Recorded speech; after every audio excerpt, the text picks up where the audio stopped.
why skills matter so much and how to tell your skills story. I think this is as relevant now as it's always been.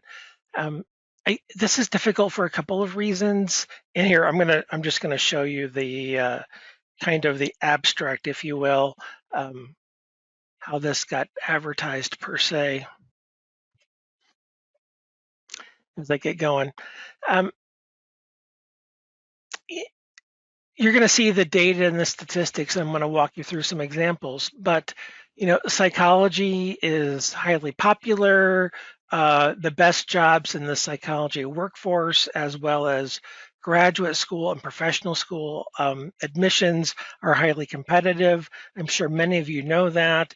And so, one of the things that you can do to have some leverage and have a competitive advantage is to be able to tell your story well. And that's why this topic is so important. Faculty members are often not good at helping students with this because they're not good at telling their own story. And it's not because they don't want to be good at it, it's because they haven't practiced themselves. Generally speaking, and again, this is kind of my opinion, um, not only are faculty members not good at it, but departments aren't good at it, and colleges and universities aren't good at it. We're so busy doing our job and we're so busy doing all the stuff that we do in higher education that we don't stop to talk about it and describe it to the public, to the legislature, to the citizens of the states where we live. And so this is really important. And to be honest with you, in the era that we're in right now, it's going to become even more important because um, and I don't want to go too far down this alley, so to speak, but we've become a nation right now of about 1,200 departments of psychology that offer online education. So why is my online Department of Psychological Science any better than your online Department of Psychological Science or Department of Psychology? And so we need to get good at telling our story, not only collectively as departments and institutions, but also individually as faculty members as well as students. And so I just want to take some time with you today and talk about the skills gap that employers repeatedly tell us about. And then I want to talk to you specifically about how you can avoid that gap and overcome that gap and not have that when you are ready to graduate, when you are ready to launch either into the psychology workforce, into a graduate program in psychology, or to a graduate or professional program not in psychology. We know that those are the three main buckets or bins, if you will, where our graduates tend to go. So that's my plan for today. That is where we're headed. And again, just to kind of give you just that repetitive tip, if you think of questions that you want to ask, if you just put them in the chat, that'll be a great place for us to have them for later. And I promise I will circle back to them. So let's talk about skills and the skills gap. There's a lot of articles out there. There's lots of people who read about it. I want to talk to you about some data from Hart Research Associates. They did this study on behalf of the Association of American Colleges and Universities. It came out almost 2 years ago now. And it's kind of a really good, it's actually kind of a cool study. About 500 CEOs in the United States and about another 500 human resource managers, HR managers, and they did a survey on 15 different skill sets or areas, and they asked them about importance. And I'm going to show you the data here. And these are the first 8 on this slide, and the next 7 are on the next slide. And so you can see they asked the learning priorities that executives and hiring managers value most highly. Now, by the way, this is data about new recent college graduates across all majors. So this is not specific to psychology majors. And the dark blue are business executives, the light blue are the opinions of hiring managers. So by the way, the gaps that you see on this screen, these aren't the gaps I'm looking for. Sorry, that was a lame attempt at a Star Wars reference. I'm not interested in these gaps. You're going to see the gaps I'm interested in here momentarily. So, so they give it, and you can kind of see the note here at the bottom. there's a 0 to 10 scale. 8, 9, and 10 were rated as very important. So for example, the top one. 80% of business executives rated the ability to effectively communicate orally as very important. 90% of hiring managers rated that same ability as very important.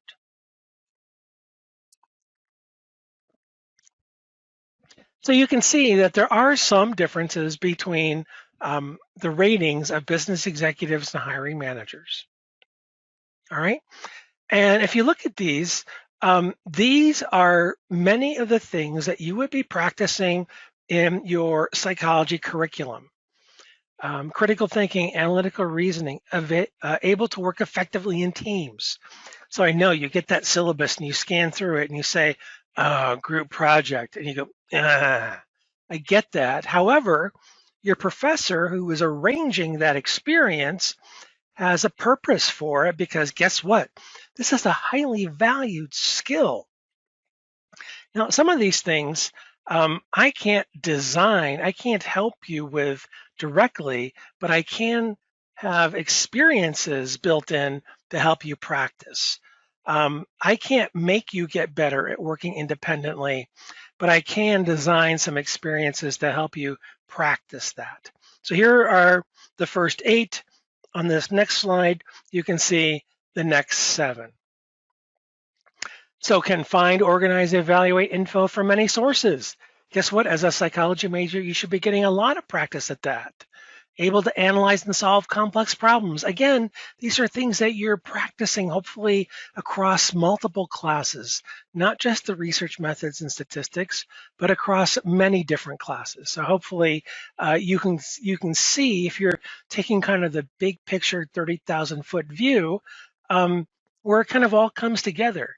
Now, the further along that you are, and as psych members, you're probably, juniors and seniors mostly, maybe you can see that big picture of, why are faculty members designing courses and assignments the way they do. Anyway, so we have this idea from CEOs and HR managers of what's important. All right. Now, here's where actually, first off, so the good news is that the majority, and you can see the first bullet there, new collegiate graduates, recent graduates, pretty much have the skills and the knowledge to be successful in that first job, entry level positions. What's a little bit troubling is that second bullet. When you're getting out of college, and again, this is across all majors, look what they say there. Only about between a third and a quarter, depending on how you ask, think that you're going to be well prepared for the next position, for advancement or promotion. So you might be good for that first job, that first start, but that next step, not so much. So we have to think about that. All right, so now we're ready to think about the gaps. So this first slide that we're looking at right here, this is the business executives. The next slide is going to be about the HR managers. So the gold circles are a summary rating of that percentage of the percentage of business executives that rate that characteristic, and all 15 are on this slide now, as highly important, that 8, 9, or 10 on that 0 to 10 scale. And so you can see that top one. So 78% of business executives rated critical thinking or analytical reasoning as very important. Yeah, but here's what happened. Those same business executives were asked, now, rate incoming new recent graduates who are coming into your business, and on a 0 to 10 scale, rate how well prepared they are. And those that got an 8, 9, or 10 were rated as well prepared, and only 34% of incoming recent graduates got that well prepared rating on critical thinking, analytical reasoning. So you see the gap there for that very first one, that 78% to 34%. That's that gap. And so that when you hear about the skills gap, That's what people are talking about across the nation, actually across the world, really. So, what does this mean for you that you've tuned in and you're listening to this for faculty members and for students? For students, you want to mind the gap. You want to close this gap. That's your goal. So you want to look at these big gaps, and so you want to make sure that you can document. So two things: you want to make sure that you have those critical thinking, analytical reasoning skills, and you want to make sure that you can tell your story about them. So first off, you got to have the skills. You got to gain them somehow in college or through working or through life experiences or volunteering or whatnot. But then you got to be able to tell the story. It's one thing to have the skills, good for you. But if you can't communicate it, then you got a problem. So the big gaps would be the place that I would advise my students. That's where you concentrate. Can you apply knowledge and skills to the real world? And so this is where I have these gentle conversations with, my students who are 4.0 GPA, but they don't ever do anything else. Like they don't get involved as a teaching assistant or a research assistant. They don't join Psychi, and they have really good reasons why. But if you can't apply knowledge and skills to the real world, look at that gap. It's really important, and a bunch of college graduates can't do it. So if you can bridge the gap, you are giving yourself a competitive advantage. And for faculty members, the message is, here's where we design assignments where our students get good at these things that other students may not be good at. And it's a yes and for faculty. And we help our students get better at telling their own story of how they get good at this. So for example, and I doubt if the faculty who are on this webinar fall into this category, if you're a faculty member that overly relies on multiple choice testing to assess student skills and abilities, I would encourage you to scan that list of 15 items and tell me where multiple choice testing is. That would be a problem. Okay, so anyway, this is the data for the executives. These are the gaps. I want to show you the data for the hiring managers. Some of the magnitude of the gaps gets rearranged. On the first one, applied knowledge, real world skills was the second biggest gap. For HR managers, it's the largest gap. All right, but you can see the gaps are large and they're wide. Okay, so we know there are gaps. And by the way, there are tons of other studies that talk about gaps. If you want to do a Google search later on, do a Google search on skills gaps, and you'll be reading information all afternoon. It's actually really interesting and very important, actually. Just one last thing. When these employers are asked about how would you fill the gap? So if a student wanted to remediate and fill the gap, the number one thing that you can see there would be internship or apprenticeship. Okay, and so, and we've known this for a long time in psychology. This is like preaching to the choir. We know that internships are important. These experiences outside the classroom, TA, RA, internship, peer advisor, field placement, co-op, whatever it's called at your school.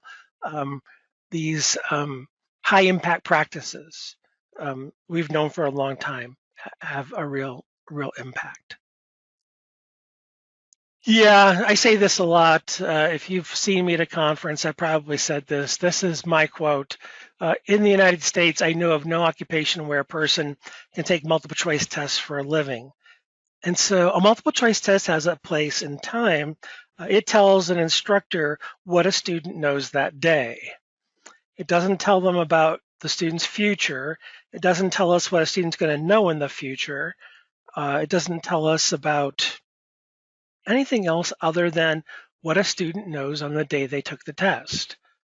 So for me, it's a little disconcerting sometimes how much emphasis we place on multiple choice testing. As long as you're testing and you know what you're getting and you know what it is, it's fine. Multiple choice tests aren't evil. I think chronically multiple choice testing, because you think that's all you can do as an instructor, I think that's a problem.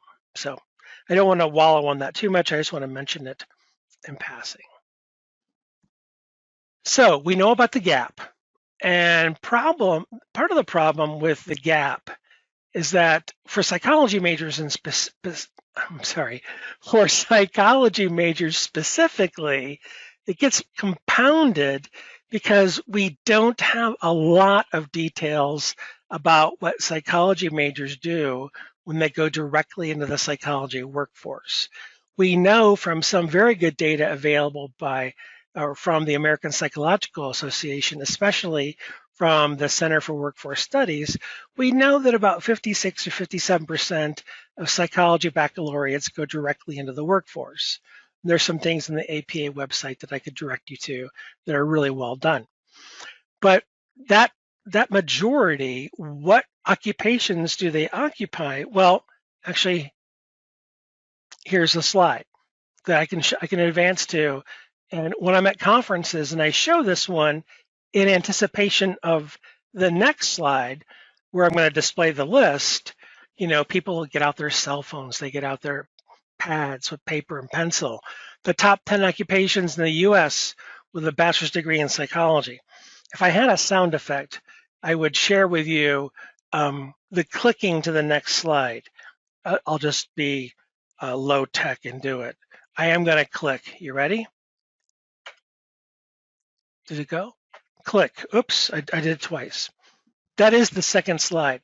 The answer is we don't know.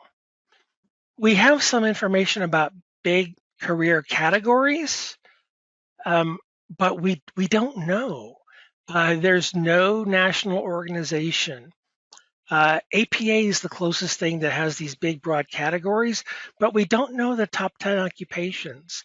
APS doesn't do it, PsyCI doesn't do it, PsyBeta doesn't do it, Psychonomic Society doesn't do it. I'm trying to think of other organizations.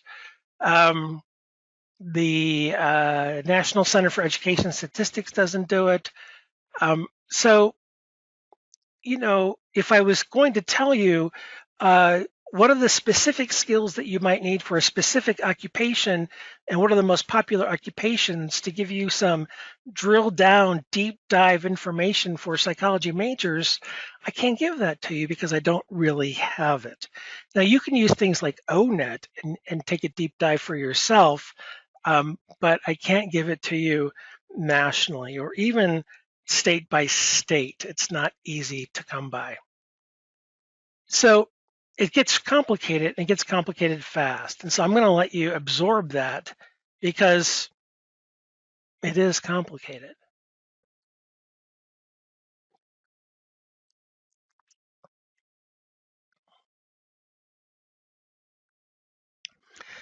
So a bachelor's degree in psychology qualifies you for a large number of jobs, but this degree does not uniquely qualify you for any particular job. So if someone tells you you can't do anything with a bachelor's degree in psychology, that is a complete and utter lie. They don't know what they're talking about. I understand the confusion because they associate getting a doctorate with, a cognitive psychologist has to get a PhD in cognitive psychology. A neuropsychologist goes on and gets a PhD in neuropsychology. We get that. A bachelor's degree in psychology does not qualify you to be and you are the only person who can do that thing. So this explanation is nuanced. It doesn't fit well on a coffee cup. And so the problem is to understand this, you have to think hard about it. The best jobs for psychology majors are also usually the best jobs for sociology majors. And they are the best jobs for criminal justice majors. And sometimes they're the best jobs for English majors. And they may be the best jobs for some computer science majors. And so there's nothing that a bachelor's degree in psychology qualifies you for uniquely that only you can do. You have to have a medical doctor's degree. You have to go to med school to become a physician. Becoming a physician, a licensed physician in the United States, requires a specific degree. There is a unique qualification for that. which excludes others. There's no exclusionary criteria that you only need the bachelor's degree for. And so that's what makes this so difficult. That's why sometimes I get parents of prospective students in my office back in the days when we used to have offices and be on campuses. And, a parent would say, well, you can't do anything with a bachelor's degree, right? And I have to go into this and I have to be very gentle to tell that parent, well, you're wrong. It's not that you can't do anything. It's the flip side. It's almost, you can do almost anything, at least at the bachelor's level. And I kind of use, and I've got a couple of examples here. These first five majors listed on the screen, you kind of know what you're going to be. An architecture major knows what they're going to do. A social work major has a pretty good idea. A nursing major kind of knows what they're going to be. But a psychology major, if you see that arrow, that leads to a wild card, an asterisk. And so that's what makes it so difficult sometimes. I mean, if you know you want to go to grad school, that's one path, but even that's got a lot of options. That's another webinar for another day. I used to have this list where I would go to conferences and I would give talks. And I had a list, and I have blacked this out, or I have pixelated it out. It's in WITSEC right now because it was actually misleading. Because I would give all these careers, and it was true, but they were also careers for a bachelor's degree in sociology. And so it was a bit misleading. One of these could be animal trainer. And if you actually go to ONET and you look up animal trainer, I did this for an article a couple years ago. It's probably Psychology Student Network, or it might even be a Psychi article. I actually can't remember. And if you look this up, animal trainer, I think it was, I want to say 78%. You could do it with a high school diploma, maybe 14% had a bachelor's degree, and the rest maybe had a master's. You don't, at the time at least, the majority of animal trainers in the US didn't even need a bachelor's degree, high school diploma. And if you think about it now, that makes sense. They have two words for you: Tiger King. So you can do a lot of things with different levels of education. All right, I just want to show you this really quickly. There's a lot of competition out there. So in the last year the data are available, 2017, 2018, there were 116,432 graduates in the United States with their bachelor's degree in psychology. The point that I want to make here is that if the vast majority of these people weren't getting jobs, 116,000 people would not be majoring and graduating with their bachelor's degree in psychology. So that notion of someone telling you you can't get a job with a bachelor's degree in psychology is just foolish. It's just lazy thinking. The problem is it's competitive. And the other problem that compounds that is that we can't give them a top 10 list because we don't know. So that's what makes this a little bit more confusing. Okay, so telling your story. I want to spend maybe 10 or 15 minutes max on this. I really do want to leave time for your questions, comments, and concerns. So telling your entire story, I'm going to start big and broad, and I'm going to end on details. I'm going to kind of do this winnowing or funnel approach. So when you tell your story, either on a CV or a resume or a cover letter or an interview or whatever format that you're going to have, don't forget about the total picture, in-class experiences, the data skills that you have, maybe study abroad or a second language. Don't forget to mention that you were at a club sport, you were on the lacrosse team, and you were the equipment manager one year, and the next year you were the vice president of the club. Maybe you were a peer ambassador or peer advisor or a student ambassador on your campus.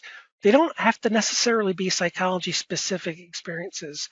I remember a couple of years ago, students were working, I think it was just like in a student lounge or something. Students were working on CVs or resumes, and one student was lamenting about, I was just really busy during my undergraduate years. I didn't have time to do research. And I happen to know, and I'm sorry, I happen to be eavesdropping, I guess, but I happen to know that that student had research methods with me. And so I did this. Maybe I shouldn't have. And I happened to say, excuse me, but didn't you have research methods with me? Didn't you do a lit review and then develop survey questions and then administer them to the Psych 101 subject pool? And didn't you then analyze them using SPSS? And then didn't you do a write up and then write a complete APA manuscript? And she went, oh, yeah, I did. So even if you weren't a research assistant for credit with a faculty member, odds are you did projects in classes, you worked in teams in classes. So if you didn't have all the formal experiences outside of class, you still gained skills and abilities inside those classes. So be sure that you capture those and take credit for those, even if you didn't do all the things that you had hoped to achieve during your undergraduate years. I wanted to alert you is that I'm just showing you this really briefly. There's a literature out there about resumes and CVs. People do research about this. People do resume research with HR folks. IO psychologists do resume research. And so some of the advice I can give you today is actually research based. It's evidence based. And so it's not just always someone giving you their opinion about a resume or a CV. I wanted you to know that. You can actually go and do a lit search and find some evidence-based instruction about how to create these objects. In fact, here's a summary that I prepared recently for a class that I wanted to share with you. Short bites rather than dense paragraphs. Key information to be seen quickly. Avoid long bullet lists. White space is really helpful. Uh, there's a bunch of research out there about the how quickly that people will look at resumes.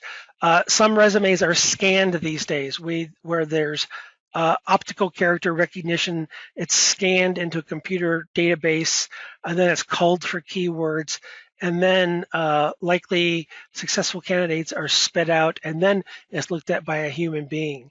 So you always want to do your research on how the company or how the organization, how big is it? How do they look at this information? Try to get as much detail as possible.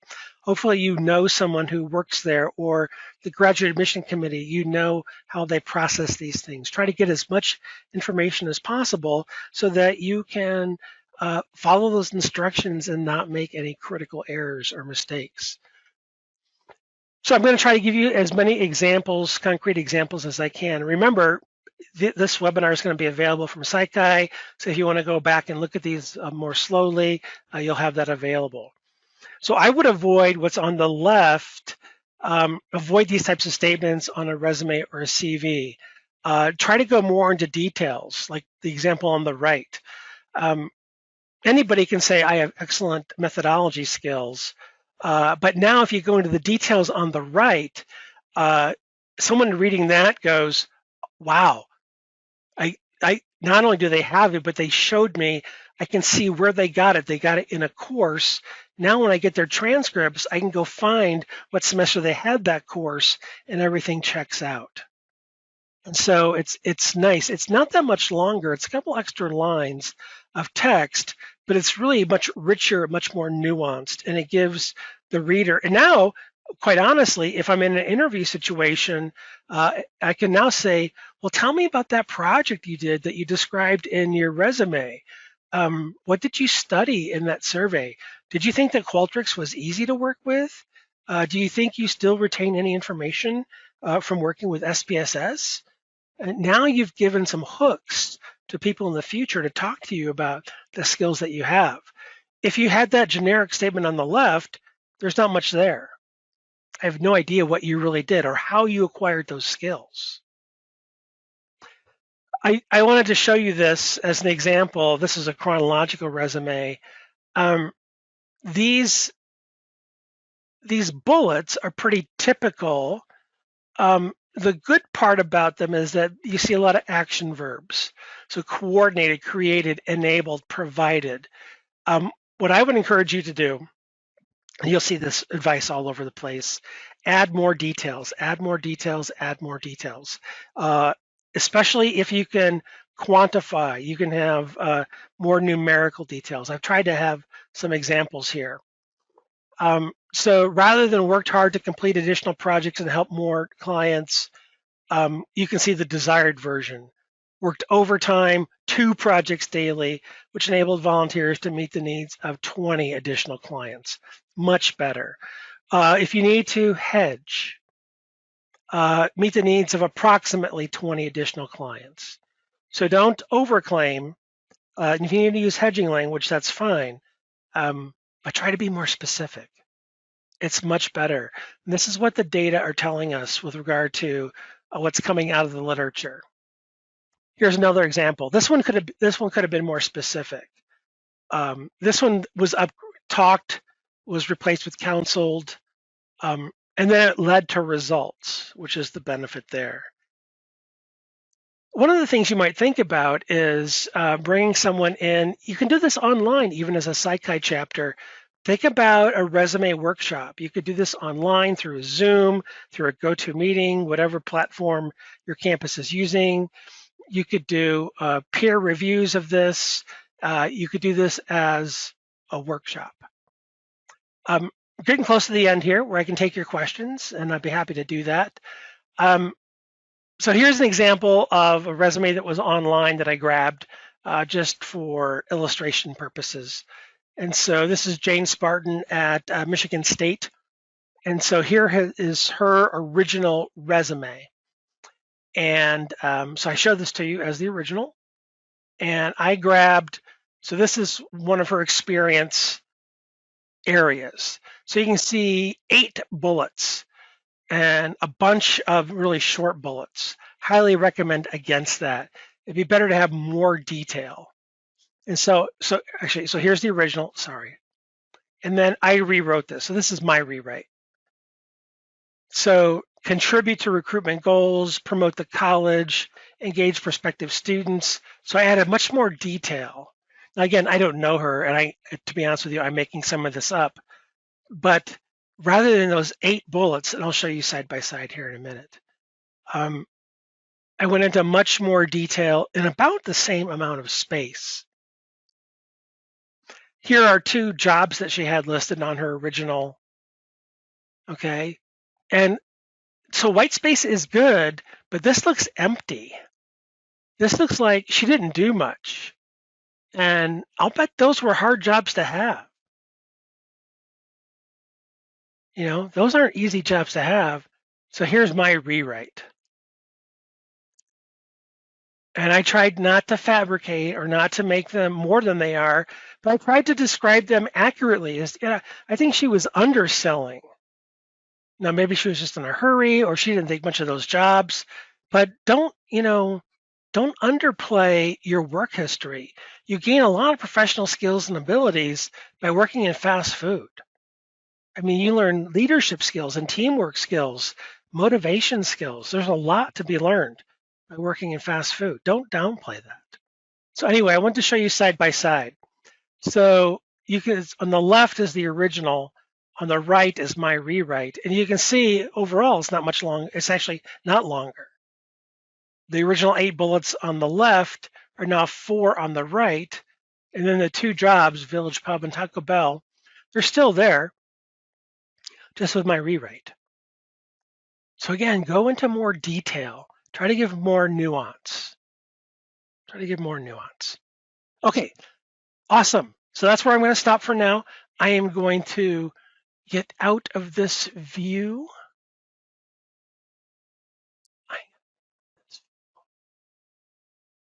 I'm going to come back to all of you. I'm going to come back. Let me get rid of this screen. Let me get rid of this.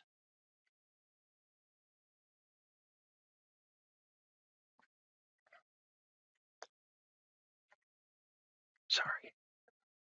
I'm going to bring this back over here so I can actually look at you.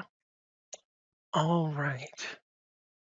So I see three questions, at least in the chat.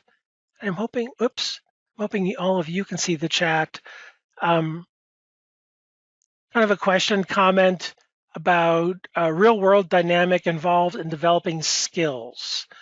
We acquire those skills through experience. We absolutely do. Um, Absolutely do. Well-designed courses will have assignments and in-class um, experiences where you interact with others, you interact with the professor, and you can practice skills as well. Um, I don't do this a lot anymore, but I started calling myself a designer of instructional experiences because my goal is to actually design what we do in class to give you the best learning experience possible. And so it's just really important to make the most of that experience.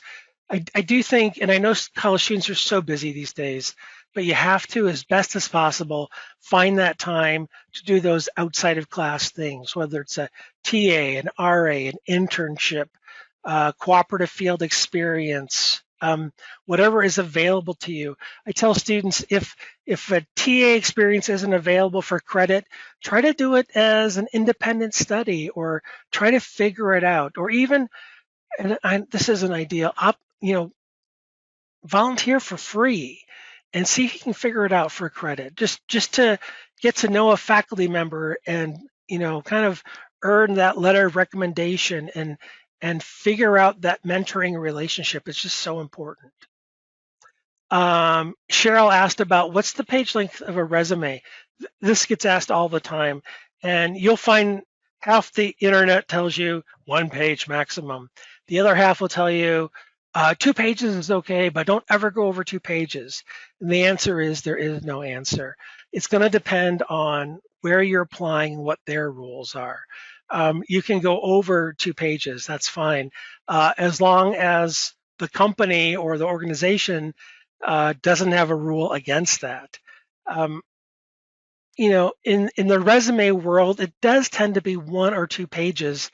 But if you've got a lot to say, and maybe if you're a little bit of an older student or a non-traditional student, you might have more to say that might not fit neatly on 2 pages.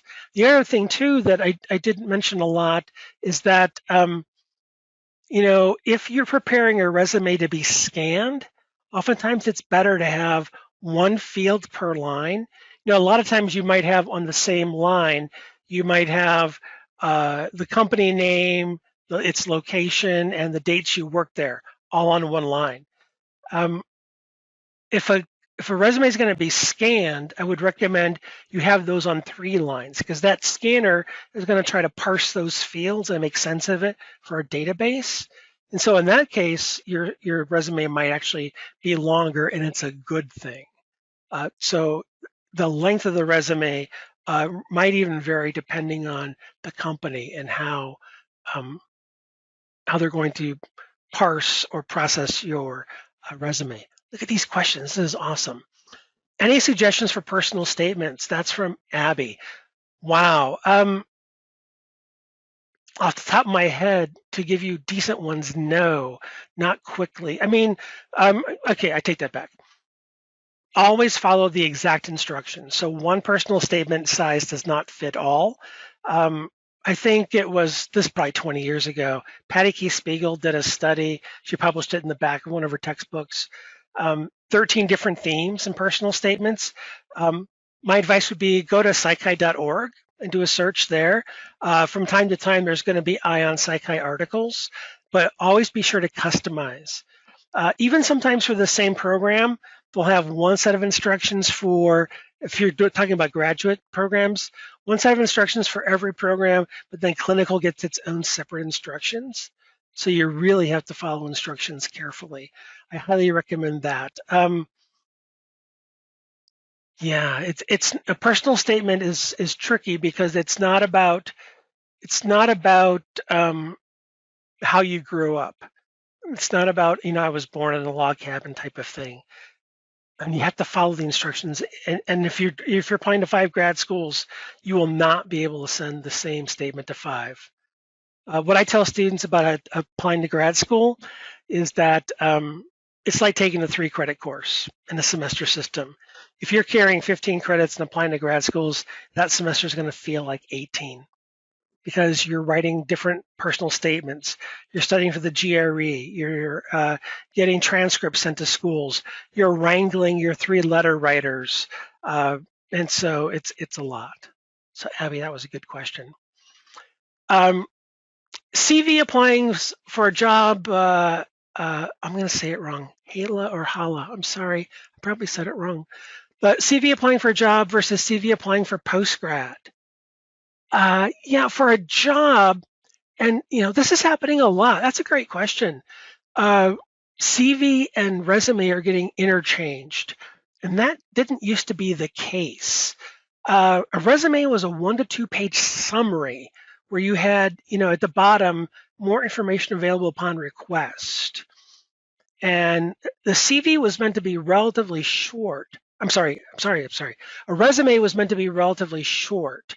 And a CV, curriculum vitae translates from the Latin as academic life. And a CV, its goal generally is to be as long as possible. And so if a job is asking for a CV, you got to figure out, do they really mean resume? Or do they really mean submit as much as you have as long as you can?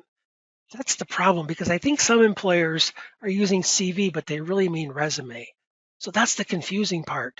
So hopefully you know someone there, or you can clarify with someone in HR, regardless of the label they use, what kind of document are you really looking for?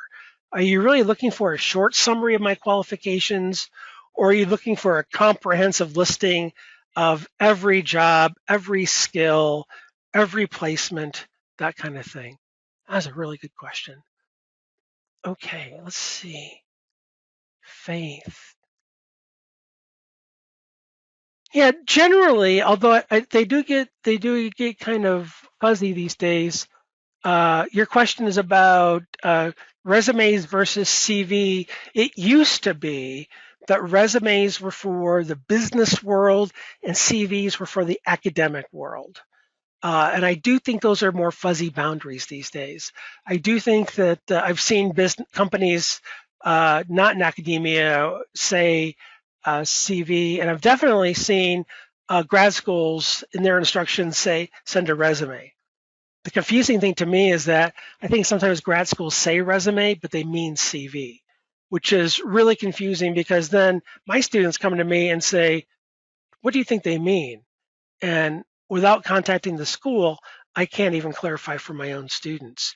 So unless that's made really clear by either the company or the or by the school, the graduate school or professional school, I think you got to clarify.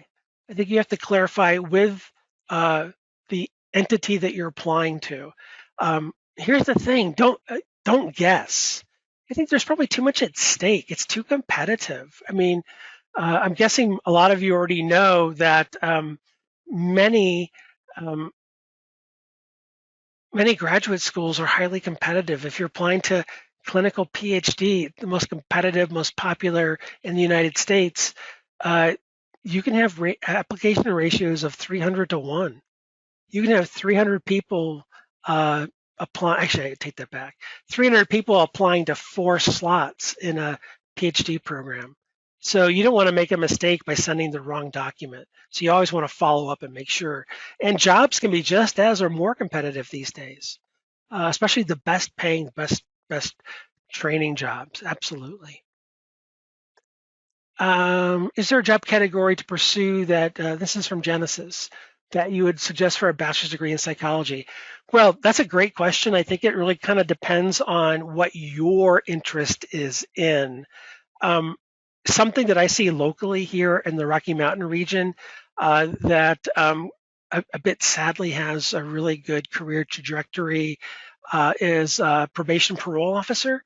I know a lot of our Boise State students, especially those who had like a double major in psychology, criminal justice, end up going into probation parole officer.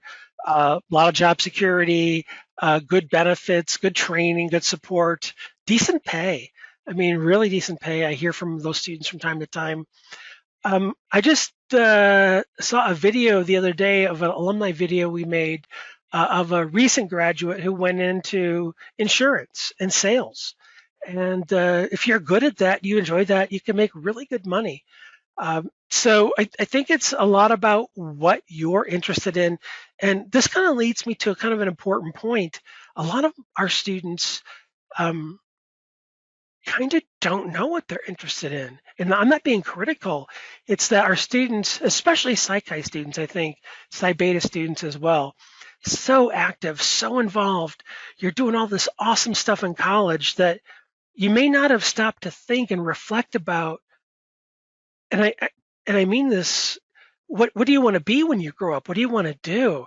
I mean, maybe you're making the best and the fullest of your college experience, but you haven't really stopped to think about it. And now, and gosh, maybe COVID-19 is the thing that has stopped you in your tracks literally. And now you're thinking about what's that next step. But but now you got to think about, well, what do I want to do?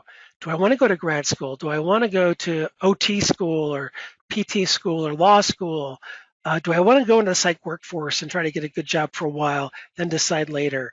Or how do I even decide that? I know a lot of students struggle with that.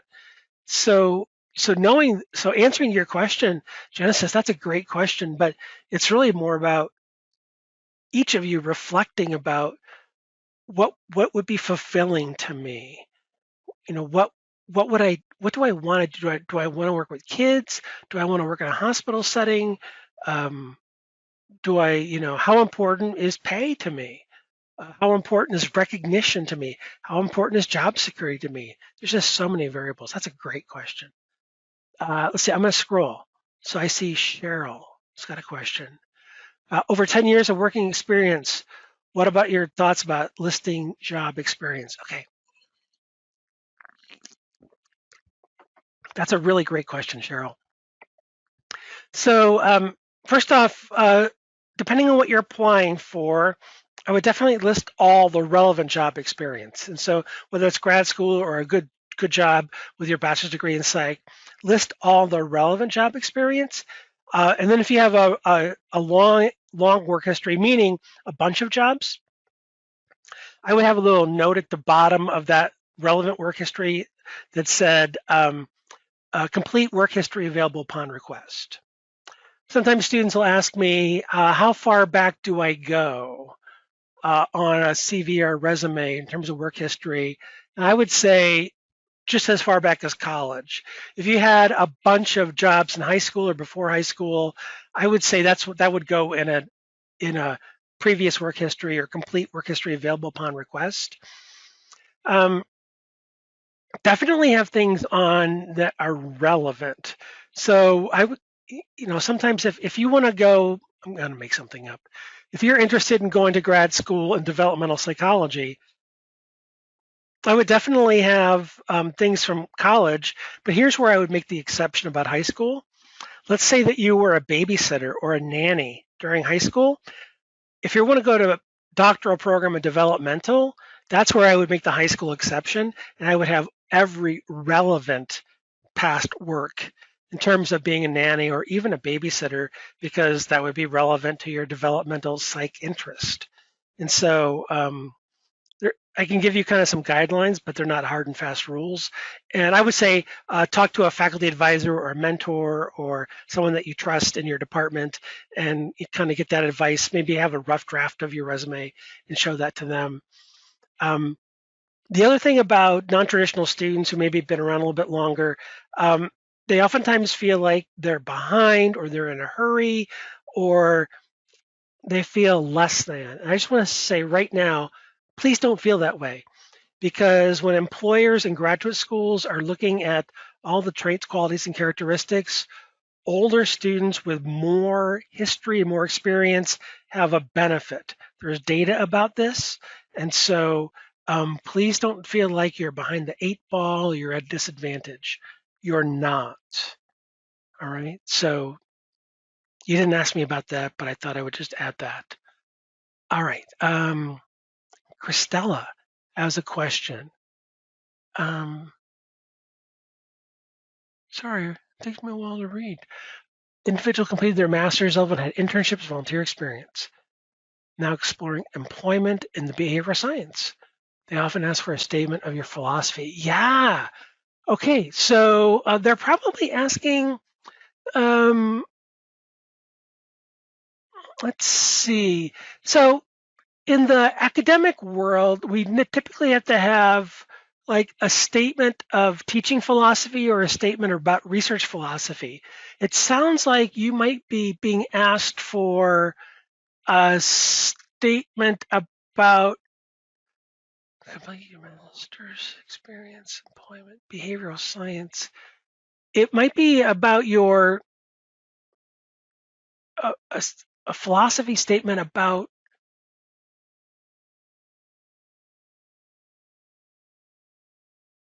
I don't know, a philosophical statement about behavior or um, yeah. But I'd be careful with that. Yeah, I'm trying to make sense of, you know, I can see a teaching philosophy statement or a research philosophy statement. I guess your philosophy about human behavior. And I guess my guess is that they're trying to understand, are you a believer in punishment or positive reinforcement or um,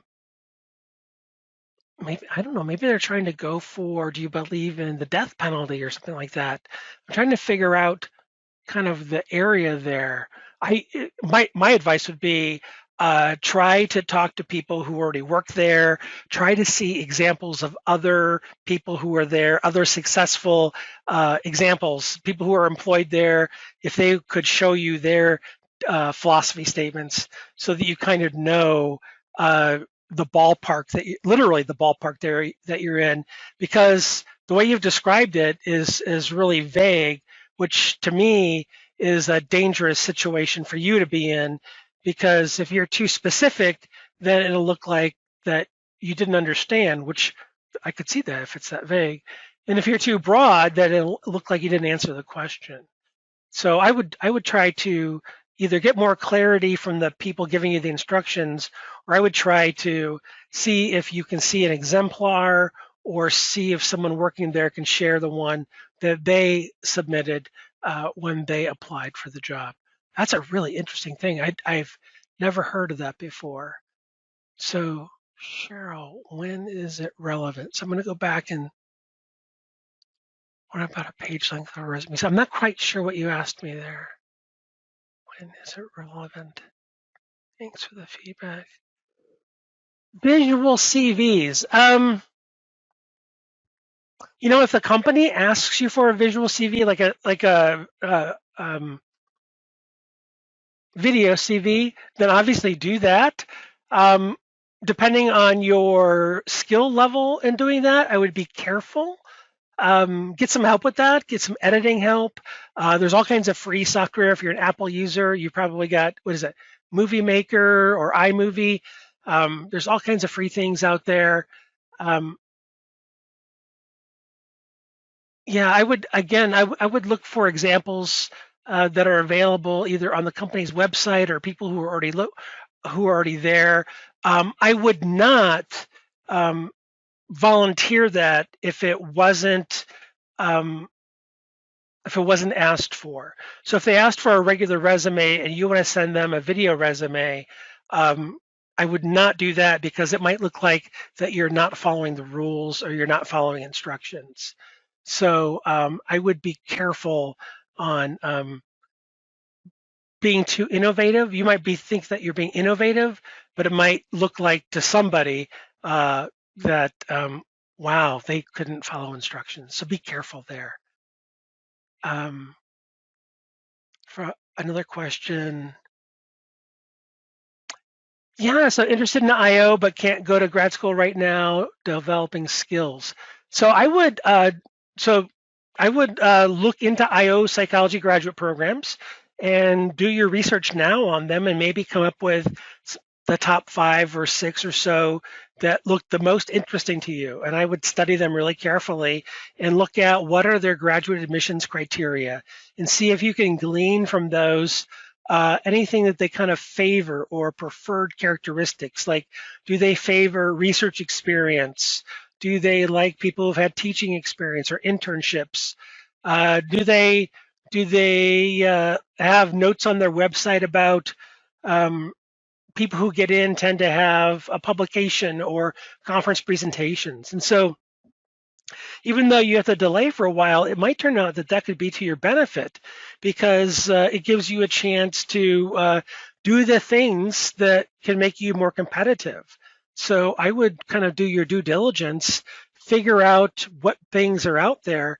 Um, Now, the hard part is, and if you're set to graduate here in a couple of weeks or a month or so, then you're going to graduate. But one of the things that, and hopefully you've already looked into this, one of the things that happens is that if you go and do your due diligence in all these IO graduate school websites, and they tell you that, and I'm making this up, okay? They tell you that the GPA cutoff is at 3.5, and that's the minimum. And your GPA is a 3.3, and you're set to graduate. Well, that's obviously a problem. Um, because you're set to graduate. If that's not a problem, that's okay, because once you graduate, your GPA is set. Um, so I would say kind of do your due diligence, see what they prefer, and see if try to do an honest assessment, an honest assessment of where your skills are now and if you're going to be competitive. The other thing too is that talk to that person in your department that you trust, an advisor, a mentor, a faculty member. Do a Zoom or a Skype or something and share with them your CV, your resume. If you're near the end of your semester, maybe wait till the semester's over and things calm down from submitting grades and getting summer school going. Circle back to them and kind of just do a check-in and say, I'm thinking about my IO graduate program. I'm not going to go right away. If as you look at what I've done and as you understand IO programs, is there anything that I can do in this intervening time to make myself more competitive?